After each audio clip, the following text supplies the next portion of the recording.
Check the mic and make sure it sound right, boys.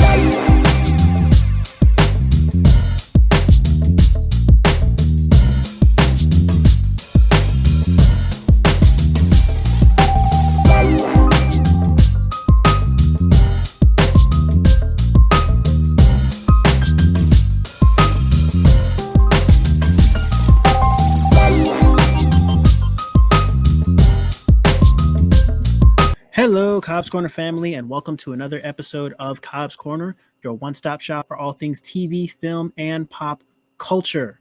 I'd like to take this opportunity to wish everybody a very, very happy New Year. I know it has been a hot minute since I last posted. I did kind of take the holidays off. I hope you all took some time to, spend time with loved ones, travel. I got to go to the Sugar Factory at Foxwoods. I went to the Museum of Modern Art in New York, so it's good to be back. 2025 is going to be another banger of a year. A lot of great movies coming out this year. If this is your first time listening, then welcome. And to my returning listeners, welcome back. This is the 93rd episode of Cobbs Corner, so thank you for tuning in. In today's episode, we are stepping into the ring with the Master of Disaster and the Italian Stallion in Rocky. My next guest is a podcaster and radio host that you might have heard on your airwaves and radio waves in recent years if you live in the greater New Haven area. Along with his co-host EZ Bluez, he has interviewed local artists, podcasters, content creators, and small business owners in and around the Connecticut area, and he was even nice enough to bring your boy onto his show back in 2023. You can listen to his show Behind the Brand, airing on WNHHLP 103.5 FM New Haven, Mondays and Fridays at 12 p.m. Eastern Standard Time. Ladies and gentlemen, let's all give a warm Cobbs Corner welcome to the one and only Preston Wilson. How's it going, Preston? It's going good. How are you? I'm doing all right. Thank you for being here. You had, I think before I left the country for a year, you had me on your podcast, Behind the Brand. It was you and EZ Bluez. This was, I think, July of 2023. Mm-hmm. So that was a great episode. I was just re-listening to it the other day. We had a lot of fun. Yep. A lot of fun. It's very, very fun episode. I guess, first question I ask all of my first time guests, and if you listen to my podcast, you know that I'm obsessed with origin stories. I'm obsessed with like were you bitten by a radioactive spider and then you decided to start like Behind the Brand? Like I'm curious, what is the origin story of like Preston and Preston and like Behind the Brand? I guess just kind of for myself and for the Cobbs Corner family, I do want to just kind of give you the floor and let you kind of introduce yourself and like, what is your podcast about? What is your brand? Like, who is Preston Wilson? Just for myself and all of our listeners, I give you the floor. Preston Wilson is the average person, just like you and the people who listen to your audience. It's fun fact. It's no longer Behind the Brand anymore. It's just Preston EZ Bluez. It's self-titled. We apparently got a cease and desist letter from somebody. Somebody already had that name, which is crazy. They had a little podcast. Well, not a little podcast. This is like a big show in California, and it was called Behind the Brand. So they're interviewing names like basketball players and different kind of journalists, those type of guests like that. And we got a cease and desist letter, I think, early 2024, I think about February, late January, February of last year. And we've been Preston EZ Bluez ever since. But your intro was amazing. I didn't want to interrupt you. You did a great job. But the whole, as far as an origin story, it's kind of crazy because I've been doing this for over 10 years now. And radio pretty much started by accident. It really did. I started this back in 2000, I believe, 2005, 2006. I just started college. And they asked me, because I was in like the general studies program at the time, what did you want to do? I tried radio because I took a little break from it because I didn't really I was at that time 17, 18 years old. Like, you really don't want to know what to do for the rest of your life, what you want to, pursue. And they had all these type of majors I was just uninterested in. Like, I was uninterested in mortuary science. I did not want to do anything with being an architect or anything, but they had the communication department over there at my school. It's called it was called Briarwood College before, but now it was called Lincoln College, New England now. So that's how old I am. I'm not going to give any numbers or anything. But yeah, that's how I just started out, and just in radio. And I took a little break from it when I graduated college. I was doing other jobs, and one person said, like, they loved my voice. Maybe you should get back into radio. And that was in 2011. So I joined this local radio station in downtown New Haven, and I've just been going ever since. I first started off just as a producer. I started from the ground. I still think I'm still starting out, which is crazy because I'm making new connections with you and different other guests. So, like, I'm pretty much humbled instead of just fully enjoying the experience. I'm not where I want to technically be in life. I want to be probably like a top podcaster. Like, that's like my main goal I want for the rest of my life. But just to talk to great people like you and different other entrepreneurs within Connecticut, it's really been an honor, and it's really been a blessing. But I was just like you, man, just starting out, but we didn't have Zoom and all this stuff. We had like a little radio room where it was just like probably half, like pretty much like two sizes of like an ordinary closet. And you had like this big board that was gigantic, like a huge, I want to say the right thing because I got different generations listening to me now. So this is great. It was like the size of a dresser, like those big old dressers. Like, that was the size of the radio board. And then you had like another computer, like we're talking like Windows like 2000, like stacked, and that was like full with different kind of CDs. Like, we had CDs. We didn't have any like MP3s or anything. So I had like to switch between CDs, between different radio takes. So like, so much has evolved within the past 20 years when it comes to this product. And I just love to see what the next 20 years has in store. And I hope to see you to see how far you evolve with this thing. Keep on doing this, man. Keep on doing it. It's a great opportunity, man. It really is. Respect. Yeah. I guess for me, I always say how, and I think I brought this up when I had, I think his name was Alexander Hamilton Sharing. When I interviewed him, he's an author. He wrote the book, The Mighty 690. I had mentioned how I'm sort of at that age. It was either him or it might have been my last episode when I did North by Northwest with Bob Lament. I said how like I have kind of one foot in each era. It's like I'm at the age where I'm old enough to remember Blockbuster. I'm old enough to, and it's sad because I was just at FYE yesterday and it's going out of business. And like, I must have grabbed like I only ended up buying like 2 DVDs, but like the movies I'm seeing that are there, they had like the whole box set of like all seasons of Smallville. I'm like, what? Like all like 5 seasons of Smallville. I saw like they had season 1 of Breaking Bad on DVD. I'm like, oh my goodness. And like, and it's like I'm old enough to remember like DVDs. I'm old enough to remember like every Friday after school going to because I remember I lived in Bridgeport at the time. There was a Blockbuster on Main Street. It's Domino's now. Right. But there's a Blockbuster there. Like I remember going there every Friday after school, picking out a movie.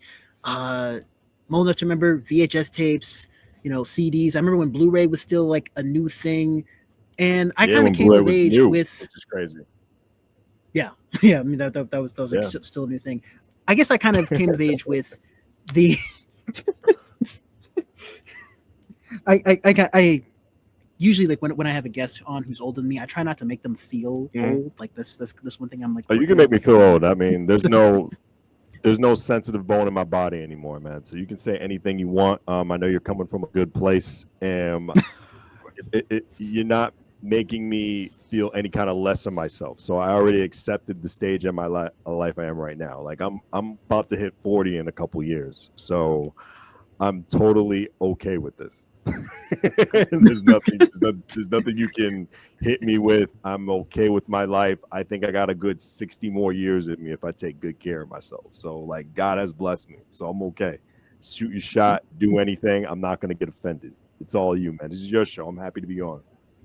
Okay, well, thank you for coming. I mean, No problem, man. you said you're going to be 40 in a few years. I have to say, I definitely would not have guessed that. Okay, Thank you. Would not have guessed that. But I guess I'm old enough to remember when like social media wasn't as big of a thing as it is now, and I guess I came of age like with the streaming services. Like I remember when like Netflix was still new, like back in like 2008, when you could watch movies on your computer, but that was like a new thing. And then Netflix was added to the Wii and the Xbox 360 and the PS3, and like I remember when like it was really just like Netflix and like Hulu, and they were like the big names in streaming. And then just over the past like 10 years, there's been like 15 other streaming services that have just kind of come out of the woodwork. And then COVID hit, everything shut down. I think more streaming services came out during the pandemic. But I mean, it's great. It's great that you've been in radio this long, though. I had no idea that, you had been in radio this long. I was thinking, I mean, for the next episode, the next time I have you on, maybe I got to bring you and EZ Bluez on. I got to bring like the full Preston, man. And like a bring on full Preston and EZ Bluez.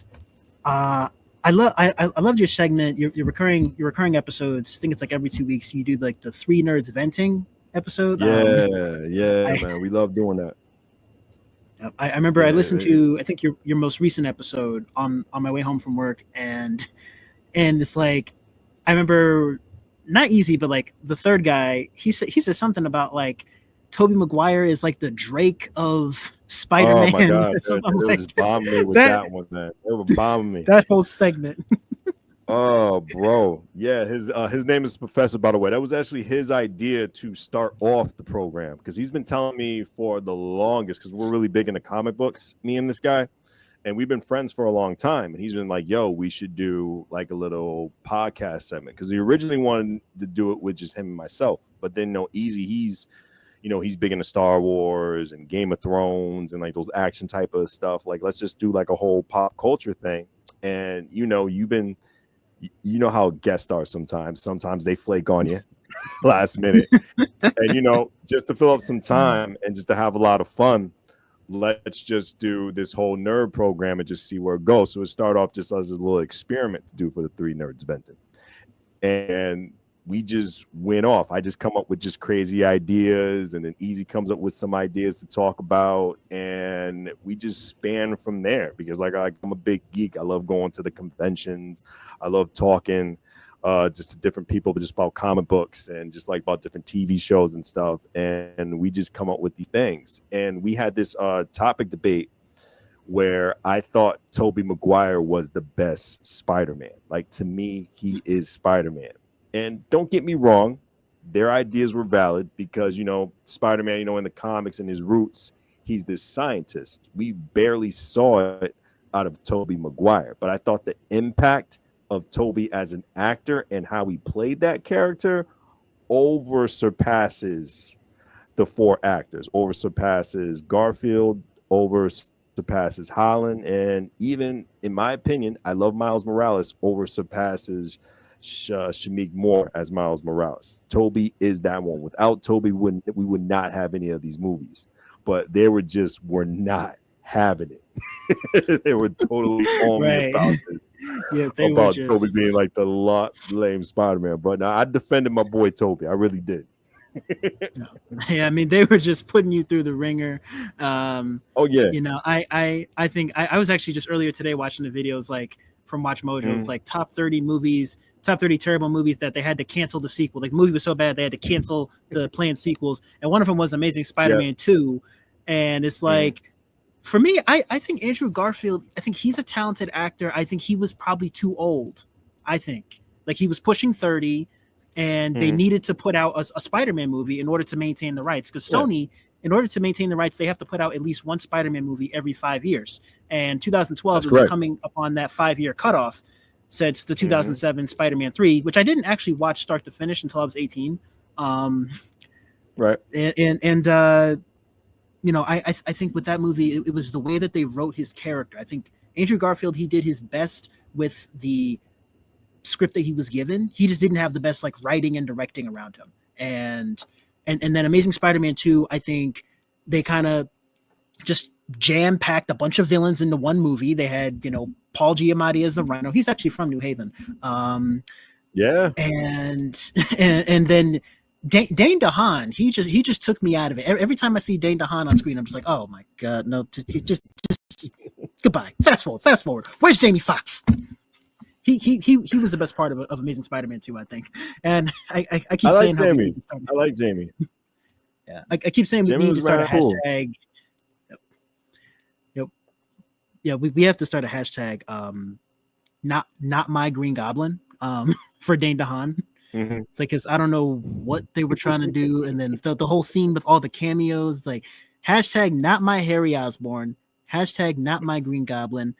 I wish as a gag if they had kind of done in Spider-Man No Way Home, like we do see all three of the Peters together in the post-credit scene where we see Venom at the bar. They should have had like Dane DeHaan sitting next to him just as a gag. Like if we had just gotten that, and then they both kind of just disappear into oblivion. Maybe I'm taking this whole Dane DeHaan slander a little too far, but I mean, I appreciate your passion. I don't know. I didn't really like look at that film like that. I do agree. For that actor, it was a bad choice for Harry Osborn. I felt they could have picked a better Harry than him. But as far as Andrew Garfield, I think he's a perfect Peter Parker and Spider-Man. Just that whole storyline to me felt so rushed, in my opinion. It felt so rushed how they were just trying to put like all the cameos in one, because they always wanted to do a Sinister Six movie. They always wanted that. And I feel what Sony lacks and what Marvel builds on is just storytelling of something.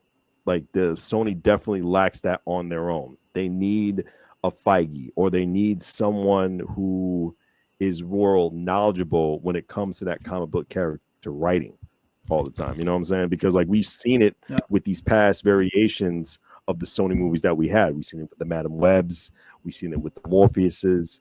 We've seen it with the Kraven the Hunters, where they, even with the Venoms, and I love Tom Hardy as Venom. I think that was perfect casting. But they always want to do it their way when there's a way already presented to them where they can just tweak it just a little bit. But I guess it's ego, maybe it's money. I don't know. It's weird. But they have the full presentation in front of them to represent these characters the way they should be represented. So I get what you're feeling with Dan DeHaan. Maybe it's a personal thing with you, but I think it's kind of funny. Right. I really do. But I still haven't seen Madam Web. I think I was overseas when it came out, and right. I think I was on the plane ride back home, and I think I ended up just watching the Mean Girls remake, which is like 2.5 hours of my life I'll never get back. Oh Lord. Yeah, well, I mean that one. Yeah, well, but yeah, that one, and also I watched Anyone But Him, which also stars Sydney Sweeney. But I haven't seen Madam Web. I still haven't seen Madam Web. I heard it was awful. Yeah, I think you're better off. Okay, yeah. It's funny because like 2 years ago, like 2023, Kraven the Hunter was on was initially one of my picks for Fantasy Movie League before it got delayed.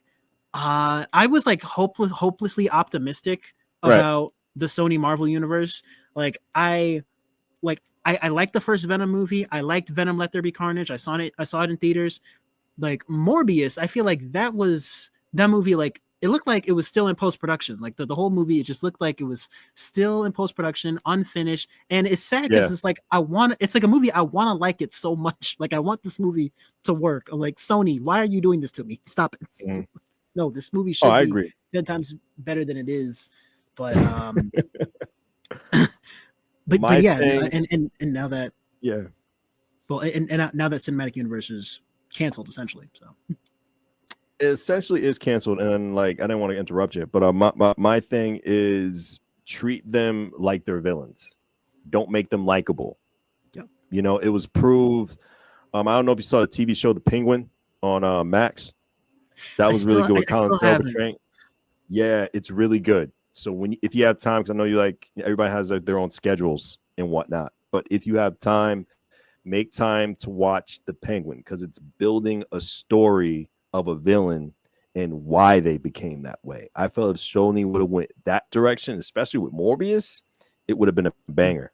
Especially like to make that like a rated R film with like vampires and stuff with Morbius. And as another note on Sony, because I was just talking this to Easy the Professor because we just did the Three Nerds venting thing before I went on with you.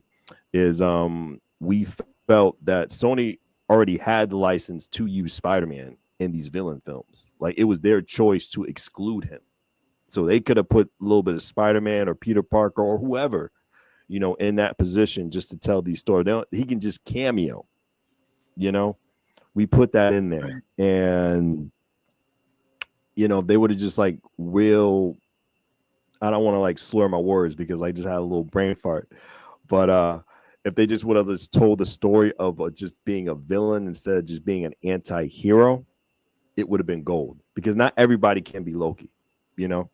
not everybody can be Wolverine, you know? So this like tell these people just who they truly are, villains. And I think it will really sell. But as far as Madam Web, I'm not going to tell you not to watch it if you feel because a bad movie is laughable every now and then. You know, if you want to come to it with no expectations, I say go that route because I don't want you personally hurt. Right. And that's my spirit. What's funny, you said that bad movies laughable every now and again. Yeah, man. Like there's some bad movies I would watch again. There's this movie.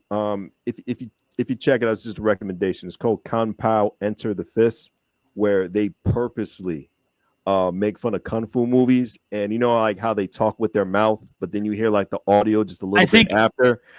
I've seen. Yeah, it's so funny because it's meant to be bad, which is great. Even some of the Transformer movies where I know I'm going to see a bad movie, I love seeing it because I love to see robots on the big screen fight each other. The recent Fast and the Furious movies, which I think were horrendous. Some of the Fast, I think after Walker, they were just trying. And rest in peace to Paul Walker. After Walker, they were just trying too much. And, you know, you're already on a good high note. Don't just force it down people's throats. Because there was this scene, spoiler alert, if anyone didn't see it. I think it was like the Fast, I forgot what number, where Tyrese and Ludacris were in space. That has nothing to do with F9. F9. I think it's Fast Furious 9. That was just laughable. It was just it's laughable to see that. It's funny because like my brother and I, like I recently, I think that this past summer, either in the summer or the fall, I like actually ended because I've had like a 10-year boycott of the Transformers franchise. I've like haven't watched anything that they've put out since Age of Extinction. I saw Age of Extinction in theaters. I'm like, give me my money back. Yeah, I agree. And yeah, I mean, like as I was rewatching the Transformers movies, like I realized 1 and 2 were actually pretty good. I like the third one, Dark of the Moon, but then like Age of Extinction, when they brought in Paul Walker or Mark Wahlberg, who I've just never been a fan of. Who I've just never really been a fan of anything he's done. They brought in Mark Wahlberg. It's a whole new story, a whole new setup. And then Transformers The Last Night, I'm like, okay, they're just kind of doing this all for laughs now. But yeah, it's like I guess I hear what you're saying when you say like, you know, bad movies laughable every now and again. Then there's some movies that are just so bad they're good. Like I feel like I don't know if you saw it, the first like Percy Jackson movie, like it's so inaccurate and like doesn't follow the book at all. Like it's just so bad, really, that it's actually kind of good. Yeah, I mean, there's that one.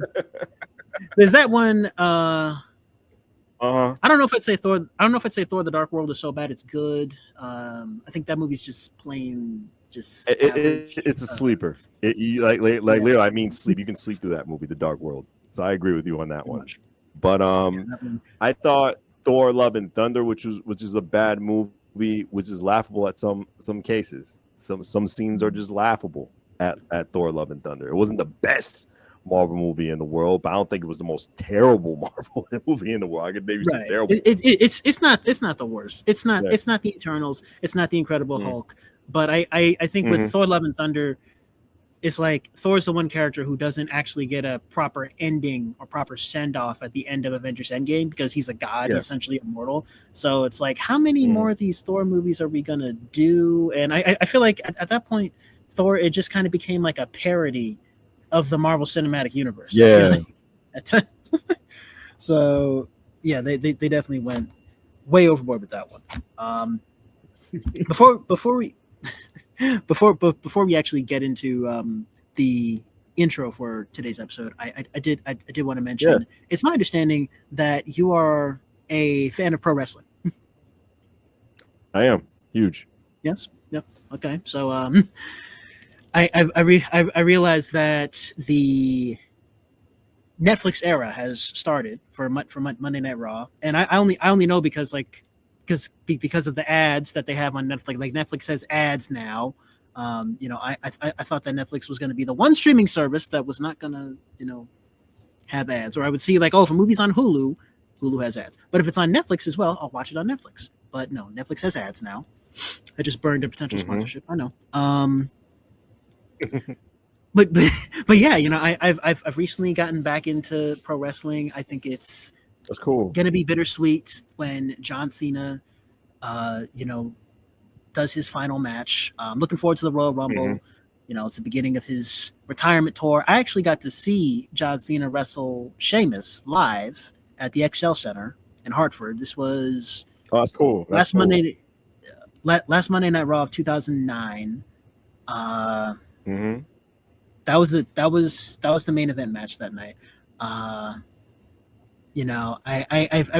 realized that I guess he's no longer really the face of the company, and it's like I'm old enough to remember when he was in his prime, but then also like I was saying before, like the social media aspect of it and like streaming services weren't really a thing like when I was growing up, and it's like here I am now, and we're in like the Netflix era. It's on Netflix and on Peacock, and I think it's great that it's like more readily available now. Like I don't have to tune into absolutely my network TV every Friday night or USA. But yeah, I've recently gotten back into pro wrestling. It's exciting. I've seen a few clips on YouTube. I know Rhea Ripley just won the was it the Women's World Championship, and I think I forget her name, who just won like the very first Women's Intercontinental Championship. Lyra Valkyria. She just won She just won the first Women's Intercontinental Championship. Now, this sparks a question. Did you watch did you get back into watching just for nostalgia purposes, which is a really cool aspect to watch with, just with Cena's farewell tour and, just getting back into that inner little kid in you? I guess that's part of it, but also I had watched a few clips on the internet over the years, a few matches on the WWE YouTube channel. I think that, and also the Mr. McMahon documentary that came out last year as well. So just watching that documentary and like the whole, that was brutal. That documentary was brutal. So yeah, that documentary, and then also the Young Rock series, if you remember from a few years back, the Young Rock series on NBC. So yeah, it just I just feel like all of the streaming services that I had were just telling me to, just giving me signs to, start watching pro wrestling again. And the thing is, like, when I was in school, I had kids who were really into pro wrestling. Like, I had a few action figures here and there. I was always more of a Friday Night SmackDown watcher. Like, I had friends who were watching like Monday Night Raw, NXT, Survivor Series. Okay. I was like, I was never as religious about it, and I'm only like, again, just now getting back into it, so I'm just kind of doing the Monday Night Raws every week. I didn't realize that it's like 3 hours long. The episodes are like like two Well, hours to 2 3 hours. Something. that's the fun part. They are now, and they also there are not, and this is why. So they're not really regulated by any network TV rules anymore. So any show could be about some shows can be 45 minutes long. Some shows can be 2.5 hours.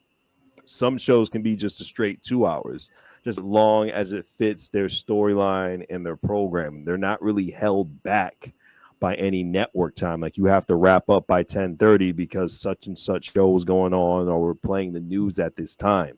Since they're on Netflix, Netflix, you have the option to, watch anything you want at whatever time you want. They can go as long or short as they want on the show now, moving on forward, which I think is a pretty cool concept. Okay, yeah. I guess that is an interesting concept because also it's also my understanding that the WWE and the UFC are now like cross promoting, or they're owned by like the same parent company. They're owned by the same. Yeah, they're underneath the same umbrella. The company is called TKO. TKO. I can look up what that acronym stands for, but that's pretty much like a fighting corporation, and so they distribute UFC and WWE programming under one roof. So everything is owned with those two companies by one owner now. So Vince McMahon no longer owns it. It's owned by that TKO company, and Triple H just sees the creative side of it. And Dana White, on the UFC side, sees his side of it too. So it's a good marriage in my opinion. It really is. Yeah, absolutely. Because I realized I want to say Brock Lesnar was the first to leave the WWE and then go to UFC and then come back. I think he was the first, and then around like 2017, 2018, Ronda Rousey, she left the UFC and then went to the WWE, and CM Punk, who recently just came back to the. Oh, well. Yeah, that was a little bit embarrassing for him, but I was gonna say a name. I don't know if you remember this name though. His name was Ken Shamrock. He was going back and forth from UFC to WWE. That was like way back, like late '90s, early thousands, like before Brock Lesnar was going up. So you want to look up it, what I'm saying? If you have time, look up a wrestler named Ken Shamrock. He was nasty, a nasty grappler. I think he won a couple tag team championships within WWE. It was WWF back then, and he was a former Intercontinental champion with them as well too, and former UFC champion. But Ken Shamrock was that one. He was awesome. Ken Shamrock. Well, I also know I didn't watch the Jake Paul Mike Tyson fight last year, but that was also on Netflix, and I realized Netflix kind of. that's what all my coworkers have told me. Like they said, like, oh, the fight was scripted, and like so.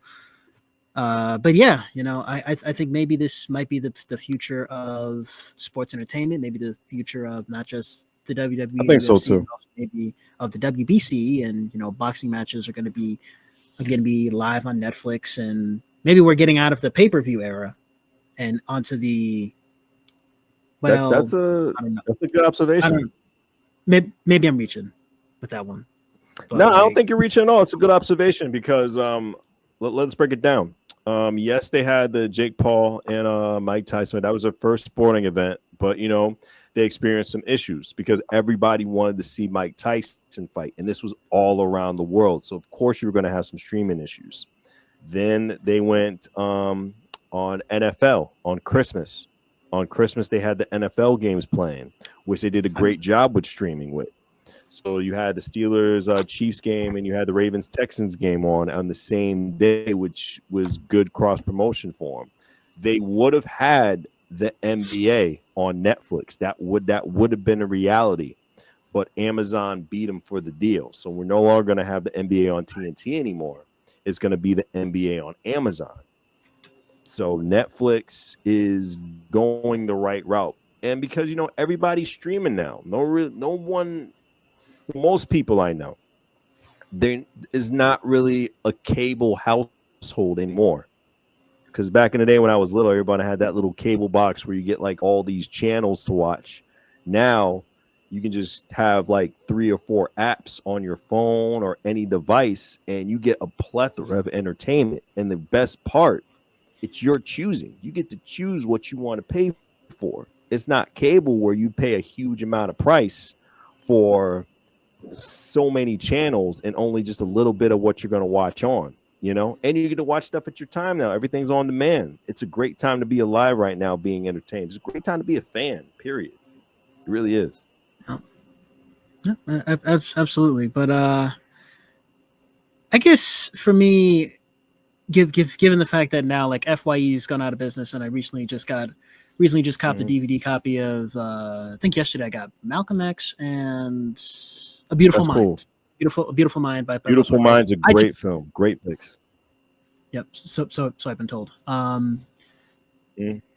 I just so happen to have a portable DVD player, and I realize, I remember like watching DVDs as a kid, and it's like you were saying about like streaming. It's like, yeah, streaming. This is kind of the norm. I mean, my family, we haven't had actual cable. We got rid of our cable in 2020, and we've been with YouTube TV for a little over 4 years now. So yeah. So yeah, there's that aspect, but I also think maybe it's a trade-off, because like before the DVRs and before like the streaming, there was like you had to watch a show when it came out. Like all the times my parents have told me, it's like, oh, when I was coming up, we had to watch music videos when it aired on MTV, and you had to watch TV shows like the one time that it showed up, and then or you had to wait for the rerun. And but there was maybe like a bit of a community aspect of it, like you and like your friends and family, you all sit down and you watch and you watch your favorite show. I feel like I guess nowadays, like maybe there is that still that same community aspect of it. Like you and your friends and family, maybe you watch your favorite show on Netflix. Maybe you like wait and like watch it together. But I guess choosing to wait and watch it together. But then it's also just so easy to sit and binge watch the whole thing yourself. So I mean, that's also why I'm a bit on the fence about how like some shows on Netflix, usually they give you the whole season. And how Disney Plus with the Marvel shows, they've usually just given us one episode each week. But sometimes like I kind of like being on the edge of my seat and having to and like starting off every episode with like previously on, like I think it was like Falcon and the Winter Soldier, WandaVision is like I kind of like the whole previously on WandaVision, and like, okay, here's like the one episode, credits roll, and I gotta wait a week. Maybe I kind of like that delayed gratification a bit. So I'm a bit on the fence about that. But I guess the last question I'll ask you before we actually get into today's episode is what movies have you seen recently? Oh man, Sonic 3 is a banger. Sonic 3 is good. I like Sonic 3. Jim Carrey was amazing in that movie, man. A couple films I want to see. Let's see. Oh, I'm gonna get to the ones I did see. I want to answer your question. I'm going to be respectful in your program. Sonic 3 was good. Last movie I saw before that one, oh my god, in the theater, crazy. I really gotta look back at this. Oh, Oppenheimer was good. I saw that recently on streaming service. Oppenheimer was a good movie. And what was the other movie that I saw? Like, it's in my head. I'm actually going to it. Oh yes, Piece by Piece by Pharrell, the little Lego movie that tells about his life. Pharrell Williams. That was really good, man. That was really good. Oh man, I'm a little bit mad at myself. I wanted to see Nosferatu, the vampire movie. I just missed a chance on seeing next at work. But that's my next one I want to see. I want to see Nosferatu, and I want to buy my Captain America tickets. So those are my next two movies I will see in the foreseeable future.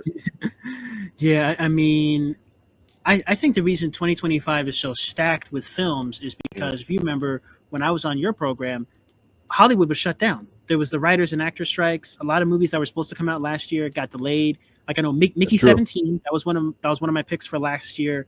That's been pushed back. That's right. That's this year. That's gonna be real good. Yeah. Ballerina, the John Wick. the John Wick spinoff. Ballerina's gonna be fire too. Yeah, a lot of great movies this year.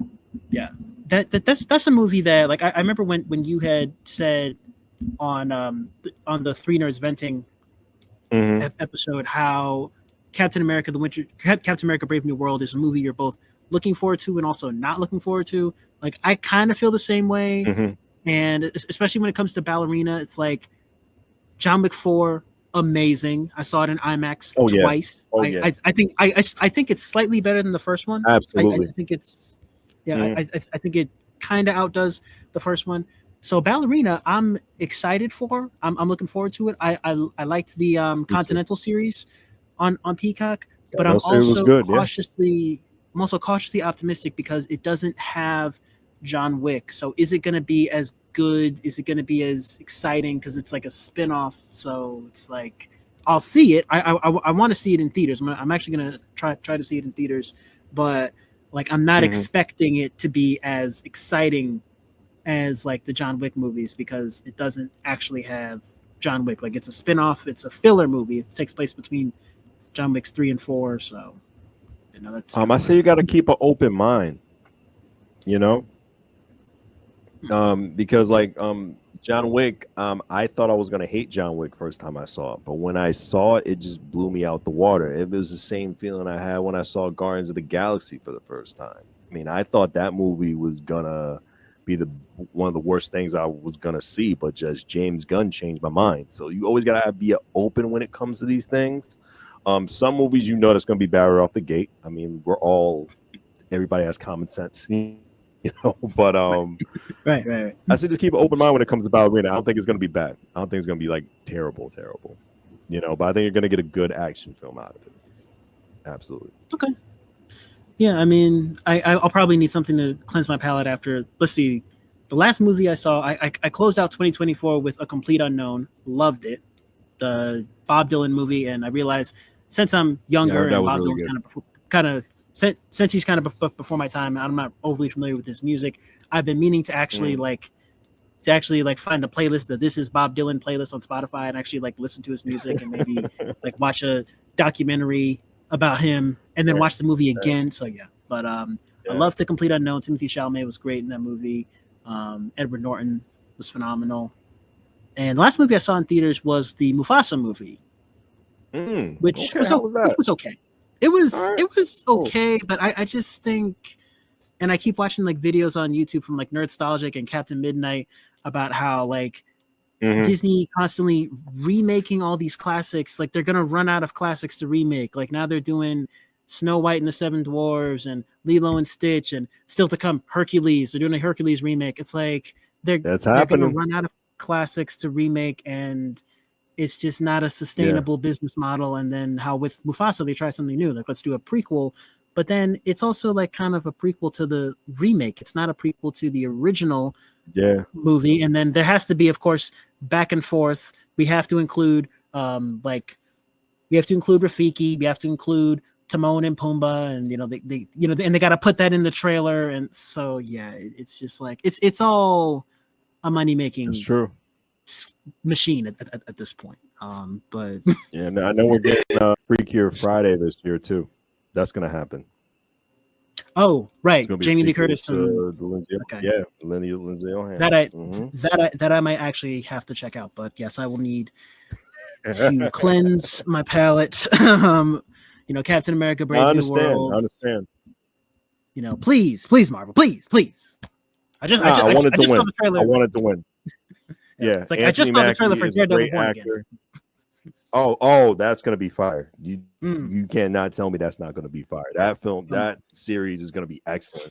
That was one of the best Marvel series I saw was Daredevil. So I know that's gonna be good. Yeah. I don't know if they're gonna go Netflix route, but we're gonna find out. I still never finished watching the Netflix Daredevil because it was like the Daredevil, Jessica Jones, Luke Cage. I've been I know I'm like so behind, but like this year I'm already like my commitment for 2025. Bad about that, man. There's so much television. Yeah, like for 2025, like I'm currently doing like a whole crime TV show marathon. Like I'm on Breaking Bad right now. Like on Netflix, I'm doing Breaking Bad and then Better Call Saul and then El Camino. For Max, I'm doing The Wire, The Sopranos, Many Saints of Newark, and it's funny you mentioned The Penguin because again, Many Saints of Newark, and then I also wanted to, for like the second or third time, attempt to watch Boardwalk Empire as well, and then I'll eventually get to The Penguin, because I know I'm like super behind on like a lot of these classic shows that I haven't actually checked out, and didn't see a DVD copy of The Wire when I was at FYE, but so. Well, I guess it is time for us to finally get into the topic of today's episode. Today we're reviewing Rocky, ladies and gentlemen. So, Preston, why don't you open us up with the introduction? Oh, shoot. Oh, gotcha. My apologies, brother. I was too busy in this world of movies that we were talking about. Oh man. That's fine. Small-time Philadelphia boxer gets a rare chance to fight the world heavyweight champion in a bout in which he strives to go the distance for his self-respect. Storyline. Rocky Balboa is a struggling man. boxer trying to make the big time, working as a debt collector for a pittance. When heavyweight champion Apollo Creed visits Philadelphia, his managers want to set up an exhibition match between Creed and a struggling boxer, touting the fight as a chance for a nobody to become a somebody. The match is supposed to be easily won by Creed, but someone forgot to tell Rocky, who sees this as his only shot at the big time. Who is this movie directed by, Preston? John G. Avildsen. I can barely say it. Yeah, my apologies. My apologies, people. My apologies. No disrespect. He was known for Rocky 5, Karate Kid Part 3. I love that movie. And the original Karate Kid, which I love that movie too. Rocky 5 in 1990, Karate Kid Part 3 in 1989, and Karate Kid the original in 1984. A lot of good hits. Yes. Once you finish listening to this episode, go back and listen to episode 57 where I reviewed Rocky 5. This is actually the second time I'm reviewing the movie Rocky. Oh wow, nice. Yeah, I think Karate Kid 3. I just feel like Karate Kid 3 and Rocky 5 are kind of in the same category of just kind of the weakest of the franchise, in my opinion. I think that with Karate Kid 3 they were trying to recreate that same magic of the first one, but Daniel's older. Ralph Macchio was like 27 at that point. The whole bonsai tree shop. And I just feel like Mike Barnes is a generic 80s villain with the same haircut as Ivan Drago. Like, they just kind of shoehorned him in there. It's just like, oh my goodness. Can't wait for Karate Kid, man. Right? Yeah. You said what? Oh, no, I said you gotta love those 80 films, though. Those 1980s films, they're the best. They're the best. I love it. Oh, yeah. For sure. Definitely. My apologies. I didn't mean to lose your train of thought. I can't wait for the I guess season 6 part 3 of Cobra Kai, and then also the upcoming Karate Kid Masters. Looking forward to that. The movie is written by Sylvester Stallone. He is a 3-time Academy Award nominated actor, writer, producer. He is known for playing Rocky Balboa in the movie Creed 2015. Go back and listen to episode 61 of this podcast where I review Creed. Rocky Balboa in Rocky 4, which is my favorite Rocky, the 4th one. Yeah, that was episode 29. And Rambo in Rambo 3, 1988, which is the weakest of the Rambo movies. So who is starring? Oh, I'm sorry. Starring Sylvester Stallone, Sly as Rocky. Talia Shire, 2-time Academy Award nominated as Adrian. Talia. My apologies. She was known for playing Connie Corleone in The Godfather Part 2. Corleone in The Godfather Part 2. Corleone. Fun fact: I did not watch The Godfather. Also, Connie and The Godfather 2, and Adrian in Rocky 4. Yeah. So the Godfather Part 2 is number 33 on the AFI Top 100, And That's The right. Godfather is number 2 on the AFI Top 100. Go back and listen to episode 78 of this podcast. Lastly, the movie stars the late Burt Young. I think he died like year before last. I think it's 2023. Academy Award nominated actor Burt Young stars as Paulie. He's known for playing Leo Poplar in Win Win 2011. And he played Curly in Chinatown 1974. Chinatown is number 21 on the AFI Top 100. Go back and listen to episode 79 of this podcast. So without any further ado, let's go to Cobbs Corner.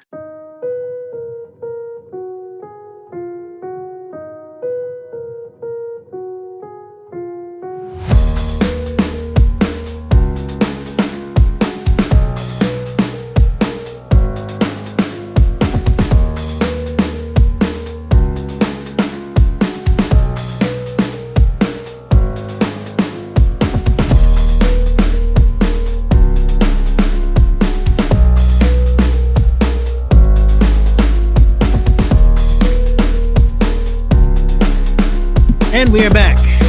So, Preston, why don't you start us off? What are some of the highlights of this movie? What are some of your favorite parts? Just kind of start us off. Yeah. I like the fact that he lost. Okay. I love the fact that he lost. It was more realistic to me. Because you knew it was his heart. He tried so hard for that, and it taught people it's not about the loss, it's how hard you take that loss, which I thought was really cool. Fun fact, when I was watching this movie again, and I did a little bit of research on Sly, they wanted other people to play Rocky than him. They just wanted to buy off the movie of Rocky and just pay him off so he won't have to be a part of it anymore. But he wrote the role for him since he wasn't getting any roles from Hollywood. He was like a hardworking, started from the bottom actor, Sly Stallone. Other parts I love about is Adrian. Adrian's definitely one of my favorite characters in the Rocky series. He always makes me laugh. I don't want to butcher his voice, but when he tells me he's a contender, and I was just like cracking up, man. It was just really good hearing that. Oh, you mean not Adrian? That's Mick. Oh, Mick, my bad, Mick, his trainer. I got the characters always mixed up. But Mick, yeah, my Mick is trainer, and definitely the iconic music, man. That old school music back in the day. Going the Distance is definitely one of the best themes ever in movies, period, in my opinion. Yeah, those are some favorite parts I loved about the Rocky film. Yeah, I definitely agree with you, Preston. For me, it's the scene where I think Rocky, he's meeting with the promoter, and like the promoter's all like kind of dolled up and dressed up, and he's kind of just sitting there, like kind of just as Rocky Balboa, just regular guy, and because Rocky's under the impression that he's going to be paid $150,000, which I did the inflation math. That would be about $827,000 in today's money to be a sparring partner, just to be a sparring partner for the champion Apollo Creed. So even if he were a sparring partner and got paid $150,000, like that's a massive upgrade to his lifestyle. But the promoter just tells him, like, Rocky, do you believe that America is the land of opportunity? And Rocky says, yes, and then he agrees to take the fight, and just that whole like the other scene where Apollo he's in the office with the promoter, and there's like his team, and we see how money is already poured into this fight. He's billing it as a bicentennial fight, like it's going into 1976, which was the bicentennial year for the United States of America, and he's billed it as a bicentennial fight. He's already gotten like brand deals, endorsements, contracts were already signed, ink is dry, money's poured into this fight, and then his contender kind of bows out, because the whole idea behind being the world heavyweight champion, if you're number one, you need to fight whoever's number two, like whoever's like right behind you, whoever could possibly take away your title. Like that's how you maintain your status as the greatest in the world. You're the champion of the entire world. Absolutely. And and so his the person he was gonna fight either, I think, like, gets injured, and like the promoter, he mentions how like he reached out to all the other contenders. One's fighting in France that same weekend. The other one, he said like, oh, he went to California and he gained 40 pounds. He's like, all I can say is I'm an excellent promoter. I can't force these people to fight. So then they come up with the idea, Creed, he's got to fight someone, and he's got to fight someone like soon, like on January 1st, 1976. So they had the idea of, hey, Philadelphia, city of brotherly love, city where America was founded, essentially. And, why don't I give a local prospect, a local unknown, a shot at the world heavyweight title? Everybody loves a good underdog story. Everybody loves, a good kind of, Oh yeah. working class hero kind of getting a shot at the big time. So yeah, I mean that whole scene, like that whole premise of the film, I feel like it's just so relatable, so relatable, just like those of us who are maybe like at the bottom and just kind of like working our asses off day in, day out, and you just feel like there's no real opportunity to excel or to go beyond like where you are, your current station in life. And then you finally get that opportunity to actually make it to the top, to make it out of your current situation. And then, like you said, it was, now of course the fact that Rocky lost, and you said that you like the fact that he lost, and that it was his heart. And like you said how it was his heart, and the fact it was hard. It was more impactful. Yeah. Right. Well, I've heard one review say that like he's like, as I was researching Rocky, I heard that like he won by losing, in a way. Like he went the distance, and like the crowd was cheering for Rocky, and the crowd was cheering for him. The crowd saw his heart, because Apollo Creed, like he thought that I'm gonna knock this guy out in 3 rounds. He was saying Creed in 3, and then come to find out in the first round, Rocky was actually able to knock down Apollo. And he did. So Apollo Apollo realizing like, man, this guy is actually, he's not like, I underestimated this local unranked nobody. He's actually spent these last 5 weeks busting his ass, and actually, the iconic run up the stairs, and he's actually been putting in the work. I really underestimated this guy, and he went the distance and lost by split decision. I do remember hearing, like, when I was reviewing Creed, how Creed did kind of recycle a lot of the same tropes that were in the first Rocky movie. Like, of course, like how there's like Pretty Ricky Conlon, and how he had to fight someone soon, but then Larry Wheels, who was ranked number 2, it's like they had the stare down, and then they couldn't wait 24 hours to actually get into the ring, and Larry Wheels ends up with like a broken jaw, and now there's like this empty void, and Conlon's got to fight somebody. So of course they bring in Creed, who they later find out is the son of Apollo Creed. So, and then of course Adonis Creed going the distance and losing by split decision. But of course the crowd in London, they're all chanting for Creed, and I think the announcer even said like, Conlon won the fight, Creed won the night. So I do think that they may be. So I mean, but of course, same universe, and I guess that's sort of like the legacy and the impact, I think, of this movie, and how it spawned 5 sequels. There was Rocky's 2, 3, 4, 5, and then Rocky Balboa, and then of course the Creed movies, Creed's 1, 2, and 3. So I think this movie overall is just like one of the greatest sports movies ever, and I think next year, I realized that next year Rocky turns 50. because it came out in 1976. Yep. Yep. Wow, So that's wild. Rocky turns 50. I think the 50th anniversary of Rocky is going to be huge. I mean, this movie, the pacing is on point, and just like the way that they introduce Rocky and Adrian, and we see like the different relationships that he has with Adrian and with Paulie, and we actually get like get context into like why they are the way that they are, and how like Rocky has always kind of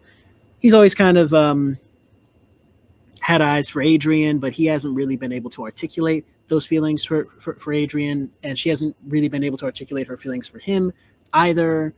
And how like he realizes that what he's doing as a leg breaker, it's what's paying the bills, but it's not what he wants to do long term. And there's the iconic scene where Mick actually like kind of calls him out on it and says, you had the potential to be a great prospect, but you instead became a leg breaker for a loan shark. And so Mickey, of course, evicting Rocky from the gym, and like kind of taking all his stuff out of his locker, giving his locker to someone else. But then, Mickey, him realizing that he, like when he was younger, he didn't have a manager. Like he's been in the boxing world for a very long time, for like 50 years, I think. And he says how like when he was younger, he didn't have a manager, and how he wants to be Rocky's manager. And Rocky is, of course, and I think this is after Rocky's already taken the fight, and Rocky's, of course, nervous about the fight and training and everything. And he initially says no. Like there's that scene where the two of them are in his apartment, and he is just like not really like giving Mickey the time of day when Mick is trying to say like, hey, let me be your manager, let me represent you, and then Rock's like, no, absolutely not. And then there's, I think, iconic shot of after Mick leaves, and then Rocky just has to swallow all of his pride and just like run down the steps, and then he like catches up to Mick and says, hey, well, we don't actually hear any audio, but like he probably in that moment said like, hey, can you please be my manager? Can you please represent me? And I think the next scene is when he's up at 4 a.m. and I think I said it when I reviewed this movie the first time. I think I said it when I was on the Backlook Cinema podcast and we reviewed Rocky. Cook your eggs, ladies and gentlemen. Oh man, that was brutal. Eggs, please. That was brutal for me. Yeah. I made sure to count this time. Like he wakes up at 4 a.m. He goes over to the fridge and it's like 1, 2, 3, 4, 5 eggs, 5 raw eggs, and he just like takes it to the head. I'm like, okay, no. And the thing is, I feel like I realized this movie came out in 1976. I think a lot of people started eating raw eggs because of this film. So, please. That is not a conspiracy. That is the absolute truth. Cook your eggs, folks. Please cook your eggs, because that can never be me. I'm saying that those eggs, for me, those eggs would go down and then they would just come right back. Back up. Yeah. Yep. That would be a very interesting, be a very different play out for the scene. Like it'd be a very different Rocky movie if it was me and the script required me to actually eat 4 eggs. Like I'd probably make it halfway up those steps, then I have to just stop and just that'd be a very interesting film. Like if it were me cast as Rocky. Like, wait, he said I gotta do what? He said eat 5 raw? Hey, like nah, we're good. We're okay. Yeah. We'll be fine. It's like nah, like I can't like scramble them or nothing. Like no, he just why don't we just pretend that I eat the exercise was crazy in that movie too. Oh yeah. The exercise and seen him run with the bricks, and I think I've actually never been to. This is why I need to go to Philadelphia. Shout out to City of Brotherly Love, and shout out to As of the recording of this podcast, I know the Eagles just won their NFC divisional something. I don't follow sports. I live in a football household. Oh, they did? Yeah, shout out. Okay. Yep, I think the so. Ravens. Nice. They beat the Rams. The Rams. They beat the Rams. Yeah, they just beat the LA Rams. Okay. Shout out Rams. to, Okay. yeah. Shout out to the Eagles. Shout out to the city of brotherly love. When I'm Absolutely. in Philadelphia again, I would definitely love to run up the steps at the Art Museum. I want to say there's actually a Rocky statue in Philadelphia, if I'm not mistaken. So yeah, I think just that iconic. Yep. So that iconic run up the steps, it's just been replicated so many times. Like I know he does it in Rockies 1 and 2.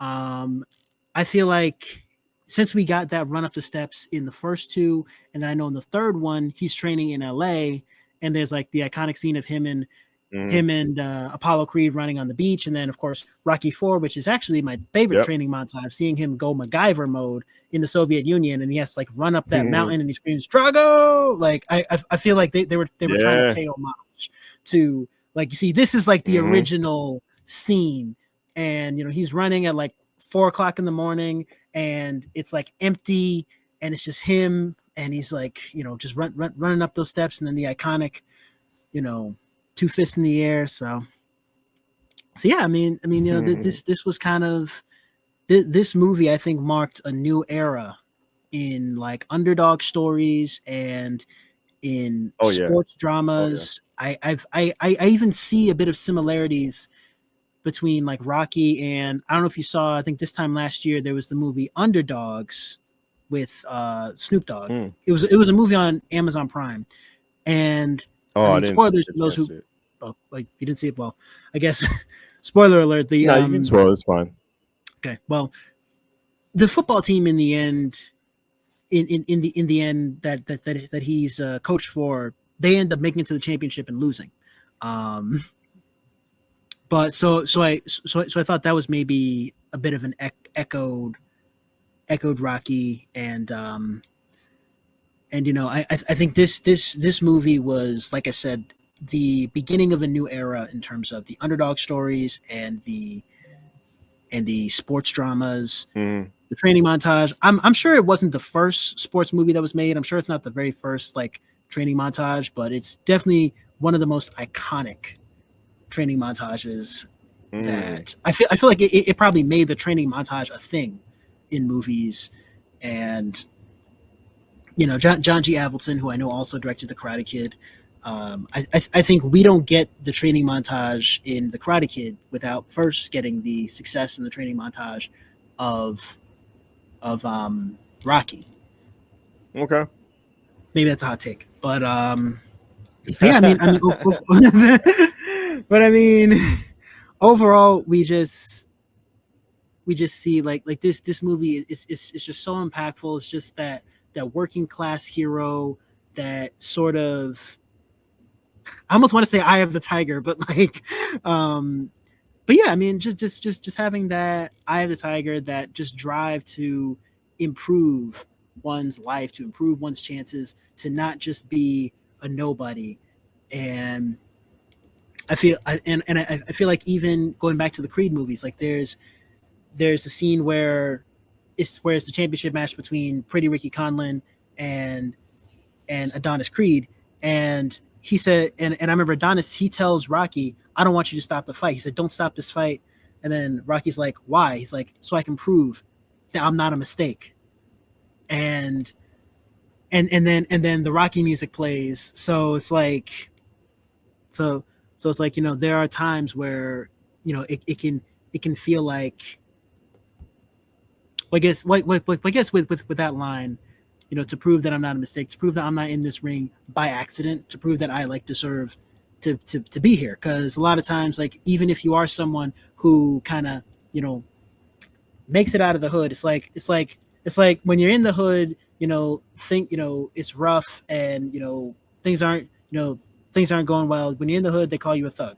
You make it out of the hood, they call you a sellout. So it's like, so So it's almost like that sort of like damned if I do, damned if I don't. So, Adonis Creed saying like, let me prove this. I'm not a mistake. I'm not here by luck or by accident. And I think Rocky had that same killer instinct. Let me, let me make it. Let me go the distance. Because even the night before the fight, he even tells Adrian, "I don't think I can win," but he steps in that ring and he actually goes the distance against Apollo. Even though he lost by split decision, he still went the distance with the world heavyweight champion. Proving that he is not here just by luck or just by accident. I'm here. I'm staking my claim. I'm Rocky Balboa, the Italian stallion, a force to be reckoned with, and the whole world knows now. So, I mean, right. Yes, those are the only real favorite parts I had. Did you have anything else you wanted to say? I feel like I did a lot of. Oh no! I enjoyed listening to you, but like I said, like I like the music, I like the exercises. I thought it was like a real good underdog film, and I just love it how he just felt, how he kept to his roots, and that's all I gotta say. It was like a good film for me, and I think it's probably for me one of the top 5 sports movies of all time. I think you cannot recreate Rocky at all. Like, I love the Creed movies. I love everything what Michael B. Jordan and company did, but that first movie with Rocky was the trendsetter of what should happen. Absolutely, absolutely. Yeah. I guess last thing I'll point out is how, and I think it's gonna. I think they're gonna. I think they're gonna point it out in the trivia. There's a poster on the wall at the Spectrum. Rocky's wearing red shorts with a white stripe. In the fight, he wears white shorts with a red stripe. That was a mistake that the props department made. So Stallone figured like, why don't they get? Yep, that was a mistake that they made. So he figured like, why don't we just explicitly just put that in the movie? Why don't we just like say it? Yeah, that, and also the robe that they gave him was like huge. It's like a huge robe that they gave him. So he comments like, "Oh, this is a really baggy robe." So yeah. But I guess we can now move on to themes and analysis.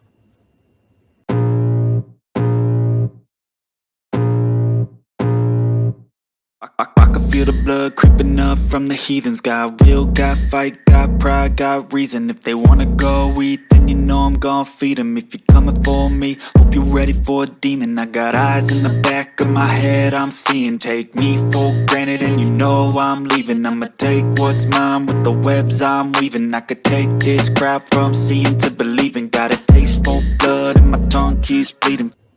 So now we are now at the themes and analysis portion. So Preston, what do you think are the different themes that come up here in Rocky? Like the themes and the messages. Messages: never give up, no matter what no matter what's in front of you. Never give up at all, and even at your defeat, you can still be respected. Even at your defeat, that's the message and analysis overall I got with the film. As far as the theme,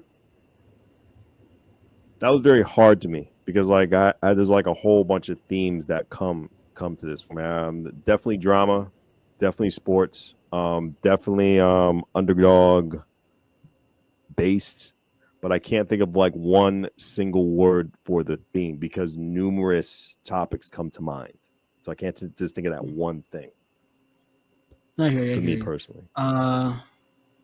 Yeah, I mean, I'm kind of the same way. I definitely agree with everything you just said about never give up, and even in the midst of your defeat, you can still be respected. Yeah.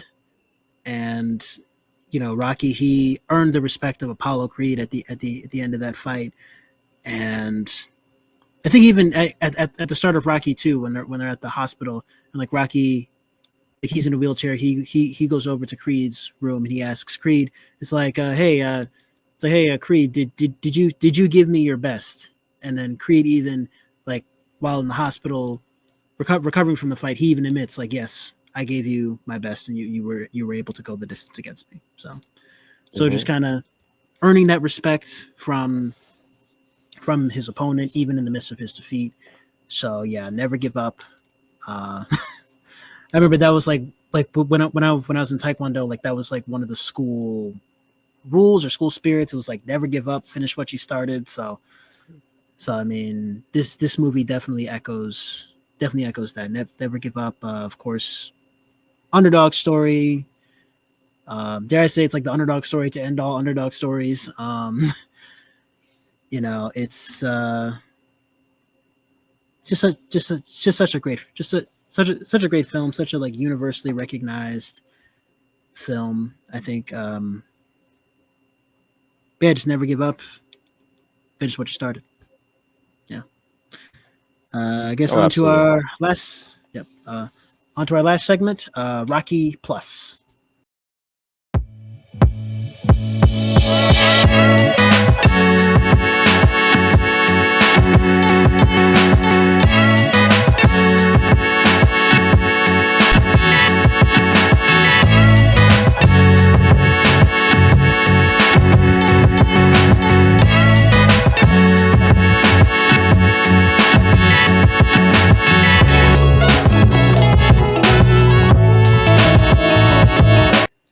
All right, so starting off with the awards, Rocky won 3 Oscars and was got 8 total Oscar nominations.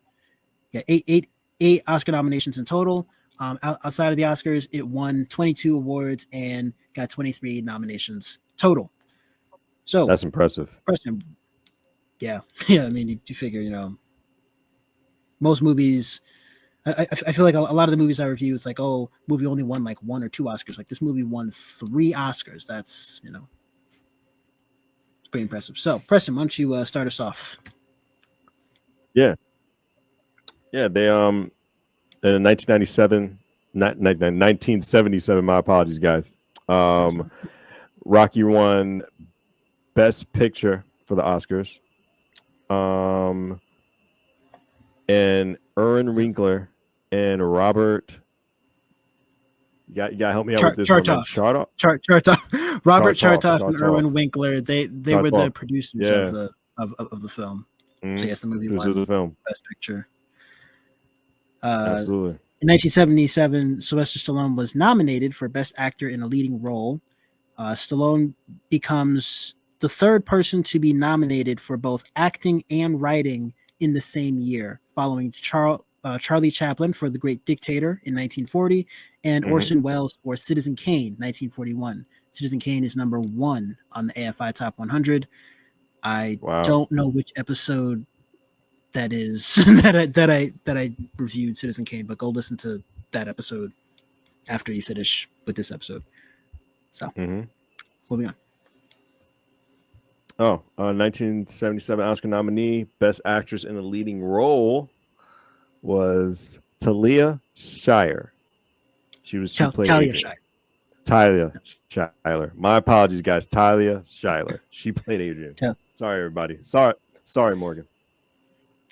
That's fine. Yeah, these names can be a bit hard to pronounce. It's Talia Shire, who, if I'm not mistaken, is also I think she's the sister of Francis Ford Coppola, who directed The Godfather. She almost didn't get cast in the role. Yep, I've heard rumor has it she almost didn't get cast in the role of Connie in The Godfather because Coppola was afraid he'd get accused of nepotism. But then his daughter Sofia Coppola shows up in all 3 Godfathers. So yeah, you know the Coppola family, and because even you're right. Wow, they are siblings. Yeah, that's crazy.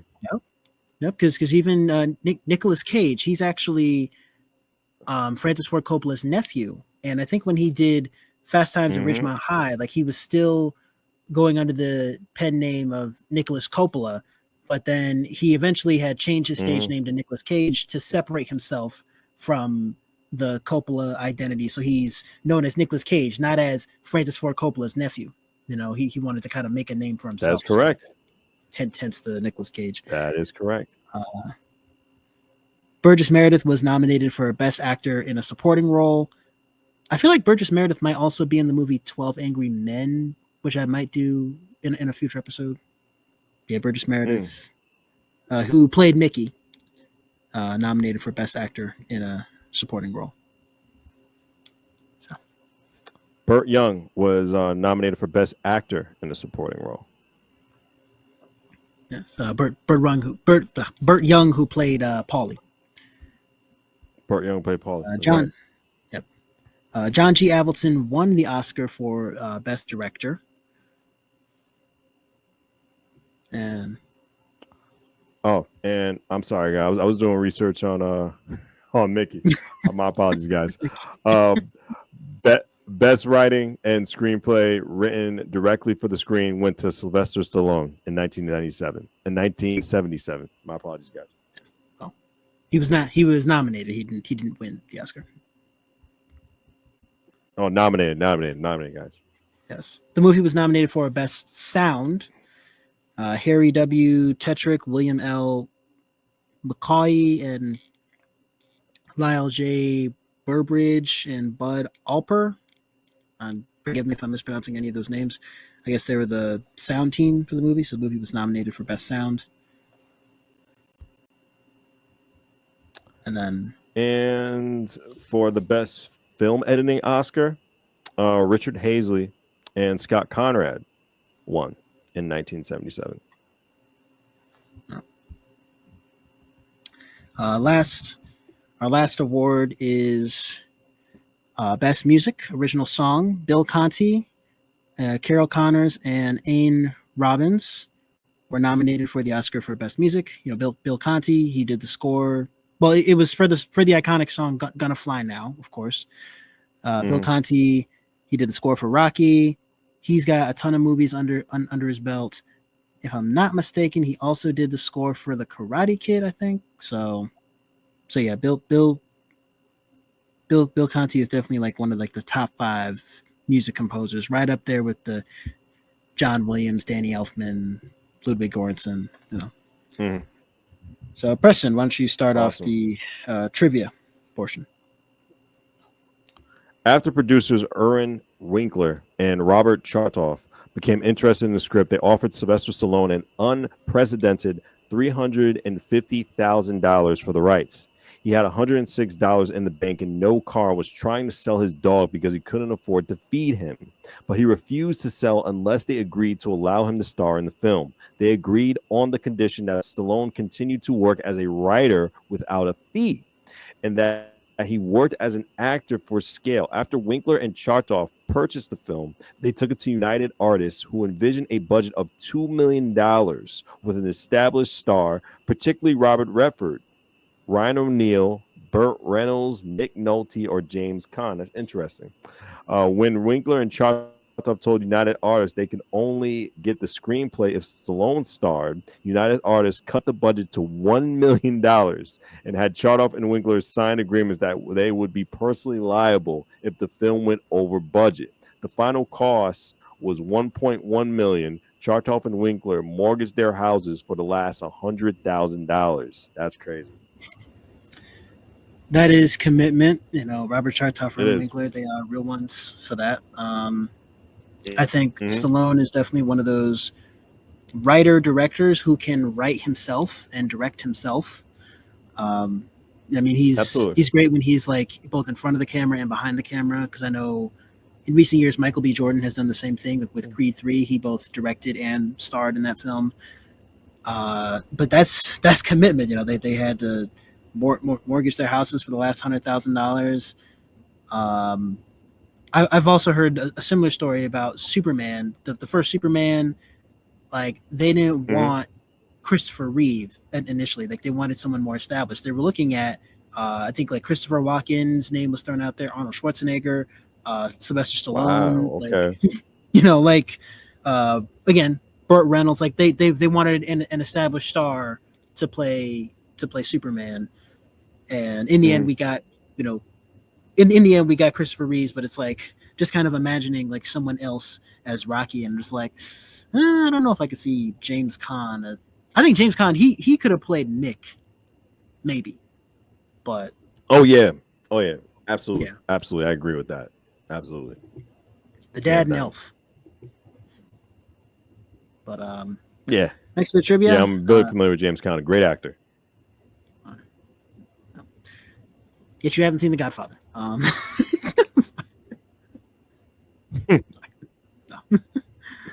Well, because James Caan's in The Godfather. But. Yeah, After Godfather was a good movie. Right. After the end of filming, Sylvester Stallone kept the two turtles, Cuff and Link, and as of June 2019, he still has them alive and well. The same turtles also appeared on Rocky Balboa in 2006. Wow.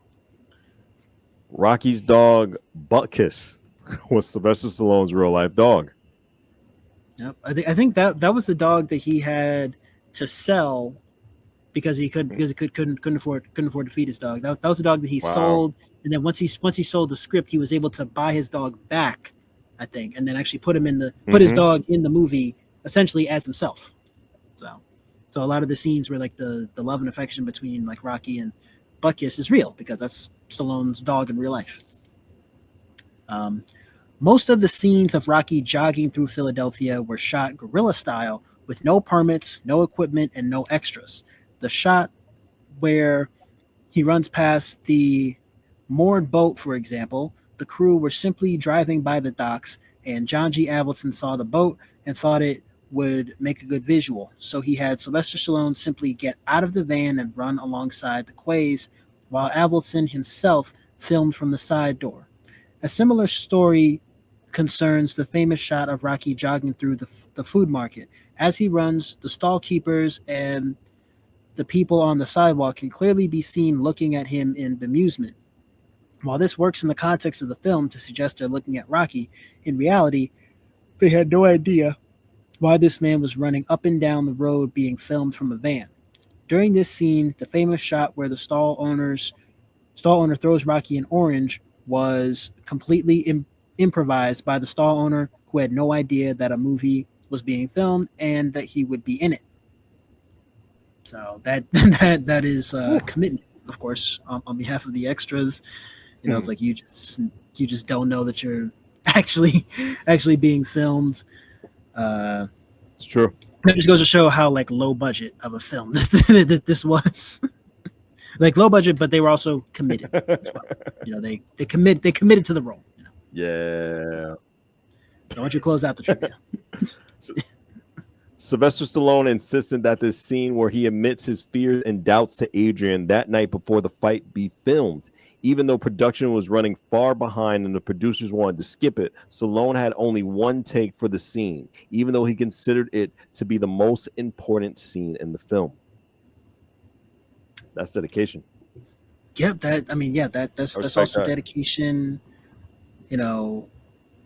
But yeah, I mean, most important scene of the film, I can see that. I think it's definitely the like emotional sort of core of the film. You know, there's of course that romance portion between Rocky and Adrian. I forgot to mention that all this trivia is provided by IMDb. So nice. I will now read a user review. His whole life was 1,000,000-to-1 shot. 10 out of 10 stars. When I was a kid, there were only 3 major things in my life: food, wrestling, and Rocky. My brother and I followed the numerous Rocky Balboa struggles religiously, and even today there is no exception. Although the latest efforts of Stallone have been pitiful, the movie that made his career is the 1977 Academy Award winner for Best Picture, Rocky. On top of that, Rocky also earned 2 more Academy Awards for Best Film Editing and Best Director, John G. Avildsen. This movie is unlike any other ever put on film. It's films like this that remind us of the beauty that is going to the cinema. And if only I was around during that year when such films as Close Encounters of the Third Kind, Jaws, Saturday Night Fever, and Network were all playing in cinemas. The storyline takes place in Philadelphia, where Rocky Balboa, played by Sylvester Stallone, struggles to make a living as both a small-time boxer and the brawn of a loan shark. Until one day, a sudden opportunity is handed to Rocky to compete for the world heavyweight title against the champion Apollo Creed, played by Carl Weathers, a charismatic and flamboyant fighter labeled as the King of Sting and the Master of Disaster, attracted to Rocky's reputation as the Italian Stallion. A match between Creed and the unknown boxer is set, which is subsequently advertised as a fight where a nobody can become a somebody. Mickey, played by Burgess Meredith, is the owner of the gym where Rocky trains and later becomes Rocky's manager. Mickey is passionate about the world of boxing and believes that Rocky has the potential to go the distance instead of being, quote, a cheap second-rate loan shark. However, the central character in Rocky's life is Adrian, played by Talia Shire, a shy pet store clerk who acts awkwardly when Rocky even breathes in her direction. However, these almost completely distant outcasts are strangely drawn to each other. While one, quote, didn't have much of a brain, the other, quote, didn't have much of a body. So they worked in their opposites, only to end up together. The legend of this film, when it was first released in the mid-70s, was his whole life was a 1,000,000 to 1 shot. But what Stallone did was prove to the world that Rocky is 1 in a million. Seeing Rocky is both a cinematic experience and a religious experience. When first released, the film appealed to the widest audience, and all felt the emotion and intense passion which passed from the film to them. The film's possession of realistic action, superb dialogue, and the most phenomenal music score by Bill Conti to date indeed transformed the face of cinema. Stallone's wholesome performance of his own screenplay is electrifying as the film celebrates of the underdog battling to beat the odds. Fans of cinema aren't manipulated into thinking that the inevitable will happen, and it does in every other tedious hero as it does in every other tedious hero drama. Over 25 years on, Rocky still manages to let the audience's emotions explode. Rocky's blossoming relationship with Adrian, the seedy worlds of Mickey and Adrian's alcoholic brother, Paulie, played by Burt Young, and the affirmation of Rocky's inability to overcome Creed, and who could forget the excruciatingly compelling Balboa-Creed confrontation. Rocky's determination overturns the boxing fraternity and supplies cinemaphiles with one of the greatest moments in cinematic history, as a body of spectators, both on screen and off, applaud and chant for Rocky in unison. The following 4 Rocky sequels attempted to deliver the same magic as the original, however, failed to convey its message. Rocky illustrates how life itself is stifling and perplexing, but sometimes when you lose your way as well as your original intentions, you may just find something better. Simply put, if anyone has a free Friday or Saturday night, this is the film to go out and borrow from your local video store.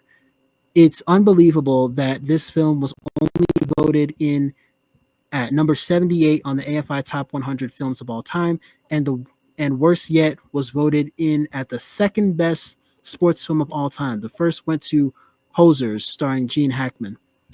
Come on, people. Be you black or white or brown or any other skin color, we have yet to discover. Get out there. We have yet to discover. Get out there and be inspired by Stallone's masterpiece, Rocky.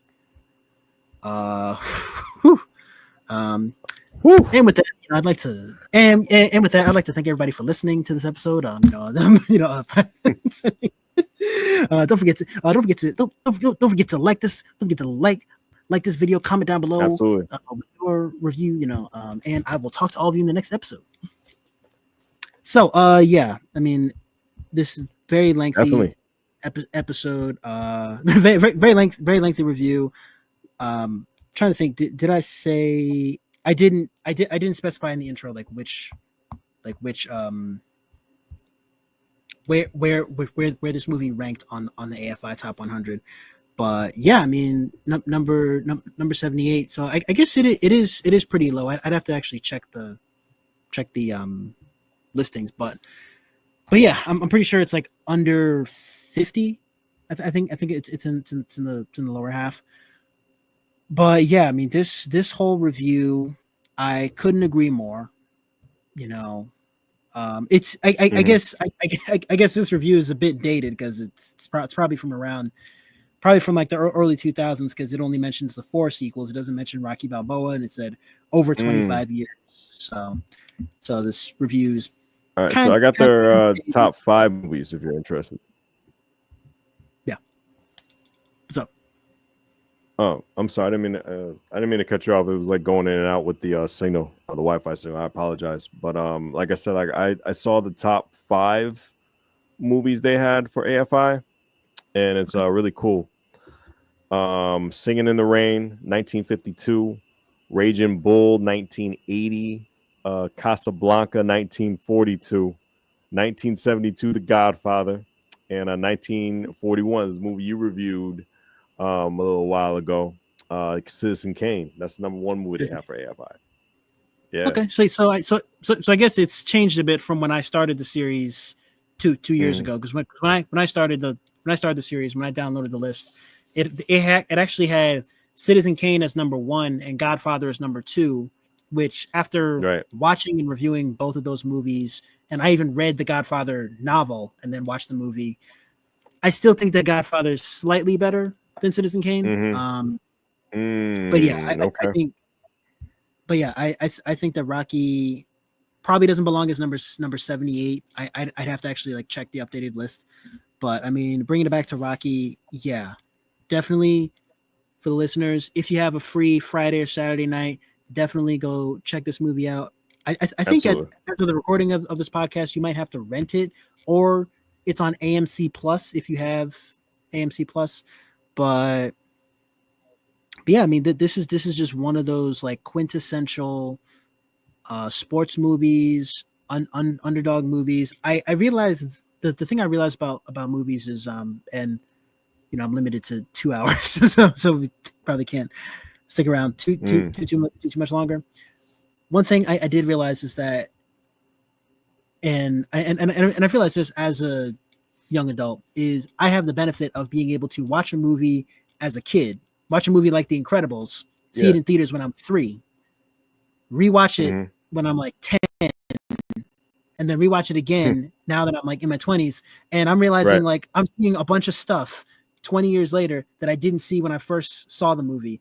And you know, I feel the same way about Rocky. I think I was like 13 the first time I saw Rocky, and you know, after having like rewatched it and reviewed it, I guess it's technically the 3rd time that I've reviewed this film, because I reviewed it on another podcast, Backlook Cinema, back in fall 2022, when my podcast had like that was actually the first podcast I was on, and then I reviewed it solo on this podcast, and so now you and I, this is the 3rd time that I'm reviewing this podcast. So as I've been able to watch and rewatch this film and like kind of continue to research this film and like dive into the film, like we don't have time today, but I know that the movie that Rocky Balboa is actually based on Chuck Wepner, who was a fighter out of New Jersey who got the opportunity to challenge Muhammad Ali for the world heavyweight title.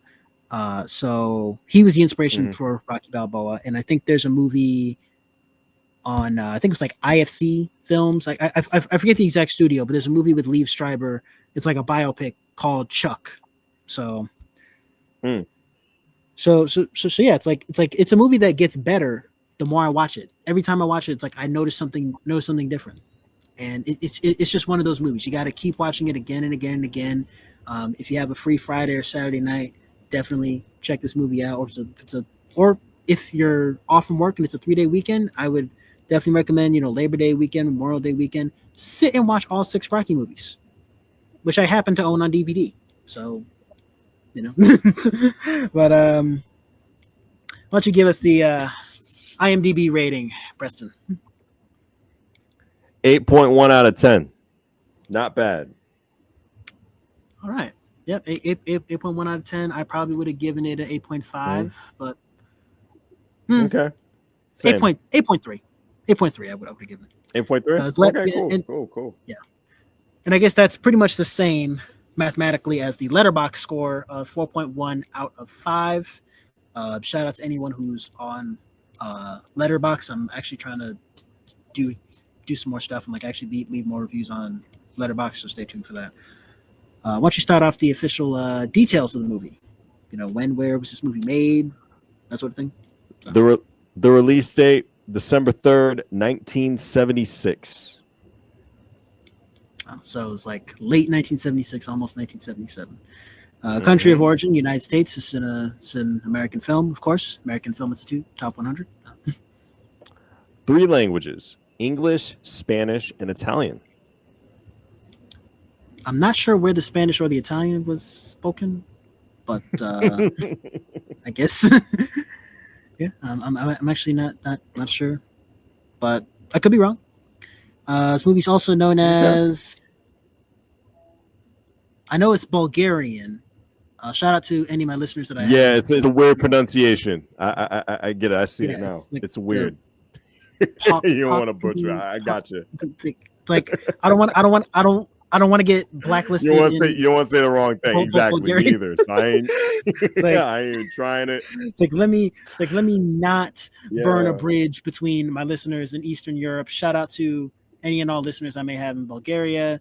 You know, Albania, Ukraine. You know, big shout out to my listeners in Eastern, Western Europe. You know, so let me not butcher this pronunciation. Where was this movie? What is one of the filming locations, Preston? 1818 East Tusculum Street in Kensington, North Philadelphia, Pennsylvania. Rocky's home. All right, so everybody, so everybody's gonna go and visit this location. Yep, we should definitely coordinate a time to go and visit this location, Rocky's home. I mean, I know. I said in my North by Northwest review that I was gonna go to the actual location where the biplane scene happens. So yeah, like let's all actually storm Rocky's home. Like let's all actually like go and like visit this location, and let's all like actually, you know, start taking pictures and you know, be like, hey, we were at Rocky's home, and yeah, Sylvester Stallone's gonna show up, and you know, Sylvester Stallone's gonna show up, and you know, Talia Shire is gonna be there. Let's do it. You know, Robert Chartoff and Erwin Winkler are going to show up. Whole thing. Absolutely. The movie is, of course, made by Chartoff Winkler Productions. You know, Robert Chartoff and Erwin Winkler. What was the box office? Absolutely. The box office budget was $960,000 estimated, but it's about $5.3 million as of this year in 2025. So with a budget of $960,000, the movie's gross in U.S. and Canada was $117,235,147, which is about $646 million in today's money. So on a budget of about $5.3 million, on a budget of about $5.3 million in today's money, it grossed over 600 times. I get it. It grossed 646 million. Yeah. So what was the worldwide box office? Yeah, worldwide box office was $117,253,184, which would be in 2005. That gross would be accumulated to $646.4 million. That's massive. Yeah. Well, in 2025. Yeah, 2025. Yeah, I guess that's massive. I guess it looks like it made the majority of its box office domestically and didn't do outstandingly abroad, but still made millions of dollars worldwide nonetheless. Rotten Tomatoes, tomato meter score of 93%, and audience score was 69%. Whew. You know, personally, I'm with the critics on this one. I don't see how usually like with Rotten Tomatoes, there's always like that split between like the critics and the audience. Like there's always that critics' consensus. This story of a down on his luck boxer is thoroughly predictable, but Sylvester Stallone's script and stunning performance in the title role brush aside complaints. So I'm with the critics on this one. And where to watch? You rent and buy Rocky on Fandango at home, Google Play, and Apple TV. I also, or you could also watch it on DVD, which is what I did because I have a DVD player. And, I live in, while everyone else is living in 2025, I'm living in 2005. Waiting for the Hardy Bros to come out and face off against Edge. Yep, you know what I'm saying? We're living in 2005 Attitude Era, I think. Absolutely. Yep. So before we close out this episode, Preston, just want to give you the floor, to kind of let the listeners know where they can find you, what you've got coming up in the pipeline, and when you're gonna have me on Preston and EZ Bluez again. Just plug as much as you want. Yeah, man. Preston EZ Bluez every Monday and Friday on WNHHLP 103.5 FM New Haven. You can catch replays on Spotify. You can catch replays on any audio platform such as Audible, SoundCloud. Just look up New Haven Independent, and through that channel, just find Preston EZ Bluez. We're right there. So any audio platform for New Haven Independent, myself and my partner in crime, EZ Bluez is right there. You can just look us up. Also, a big shout out to you, Morgan, for getting me on here. It was really fun talking Rocky with you and getting to explore your world as a guest. I'm really appreciative. Thank you so much. And follow us, Preston at EZ Bluez _ WNHH on Instagram. Thank you, everybody. It was really an honor being here. Oh, thank you, Preston, for coming on for coming on the Cobbs Corner, and I can't wait to. Of course. I think we agreed. I guess just so that the listeners know, Preston and I've agreed to review 4 movies with Preston. So today was Rocky. Look out for in the future we're gonna do Platoon, Pulp Fiction, and Do the Right Thing. And so Do the Right Thing. Those 3 movies are in the pipeline. But that is all for today's review of Rocky. If you like what you heard today, don't forget to give this podcast a 5-star rating and written review on Apple Podcasts and Spotify. To my YouTube audience, make sure that you guys are like this video, share it, subscribe, and click that bell so you get notified whenever I upload new episodes. If you want to stay up to date on all things Cobbs Corner, then you need to follow me on Instagram, Threads, and I guess TikTok, which is now up and running again. All of that information is in the show notes below. Yeah. Email me with suggestions, comments, etc. at cobbscornerpodcast@gmail.com. If you made it to the end of this episode, I greatly appreciate you. Click the video on the screen right now to listen to my review of North by Northwest that I did with Bob Lament from the Static Radio podcast. And as always, I will talk to all of you in the next episode. Peace. Yeah.